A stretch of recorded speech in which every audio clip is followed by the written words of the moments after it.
Letter 43 by Charles Lamb, late January or early February, 1799. Dr. Southey, Lloyd will now be able to give you an account of himself, so to him I leave you for satisfaction. Great part of his troubles are lightened by the partial recovery of his sister, who had been alarmingly ill with similar diseases to his own. The other part of the family troubles sleeps for the present, but I fear will awake at some future time to confound and disunite. He will probably tell you all about it. Robert still continues here with me. His father has proposed nothing, but would willingly lure him back with fair professions. But Robert is endowed with a wise fortitude, and in this business has acted quite from himself, and wisely acted. His parents must come forward in the end. I like reducing parents to a sense of undutifulness. I like confounding the relations of life. Pray let me see you when you come to town, and contrive to give me some of your company. I thank you heartily for your intended presence, but do by no means see the necessity you are under of burthening yourself thereby. You have read old Wither's Supersedias to small purpose. You object to my pauses being at the end of my lines. I do not know any great difficulty I should find in diversifying or changing my blank verse, but I go upon the model of Shakespeare in my play, and endeavour after a colloquial ease and spirit, something like him. I could so easily imitate Milton's versification, but my ear and feeling would reject it or any approaches to it in the drama. I do not know whether to be glad or sorry that witches have been detected aforetimes in shutting up of wombs. I certainly invented that conceit, and its coincidence with fact is incidental, accidental, for I never heard it. I have not seen those verses on Col Despard. I do not read any newspapers. Are they short to copy without much trouble? I should like to see them. I just send you a few rhymes from my play, the only rhymes in it, a forest liver giving an account of his amusements. What sports have you in the forest? Not many, some few, as thus, to see the sun to bed and see him rise, like some hot amorist with glowing eyes, bursting the lazy bands of sleep that bound him, with all his fires and travelling glories round him. Sometimes the moon on soft night clouds to rest, like beauty nestling in a young man's breast, and all the winking stars her handmaids, keep admiring silence while those lovers sleep.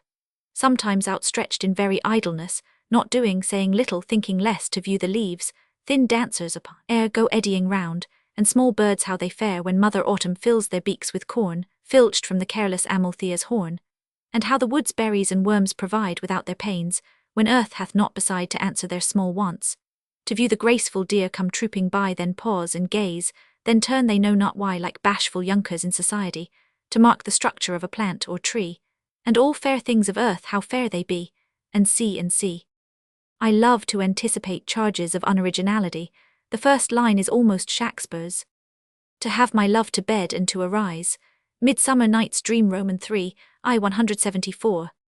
I think there is a sweetness in the versification, not unlike some rhymes in that exquisite play, and the last line but 3 is yours. An eye that met the gaze or turned it knew not why, Rosamund's epistle. I shall anticipate all my play and have nothing to show you, an idea for Leviathan. Commentators on Job have been puzzled to find out a meaning for Leviathan. 'Tis a whale, say some, a crocodile, say others. In my simple conjecture, Leviathan is neither more nor less than the Lord Mayor of London for the time being.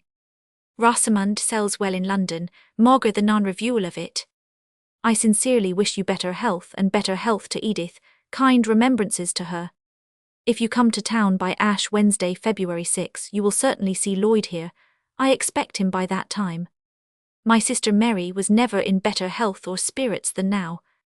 Writing in June, 1799, to Robert Lloyd, Priscilla, his sister, says, Lamb would not, I think, by any means be a person to take up your abode with.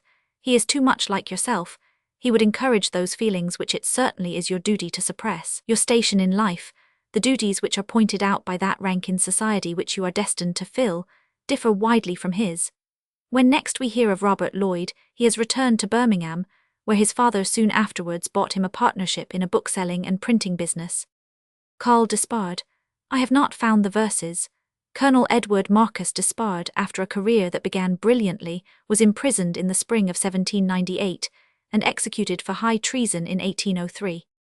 The rhymed passage from John Woodville is that which is best known. Hazlitt relates that Godwin was so taken with it when he first read it, that he asked everyone he met to tell him the author and play, and at last applied to Lamb himself.